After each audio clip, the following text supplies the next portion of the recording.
Isyairong saksi Cakoy ng saksi Ay bahig na ba Nung ay naloy na La la la la la La la la la La la la la la La la la la la Isyairong saksi Cakoy ng saksi Ay bahig na ba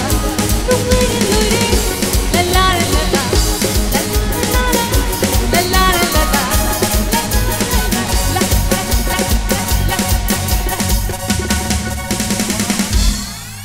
Thank you, Ma'am Marubu, ang magkanang krumjay.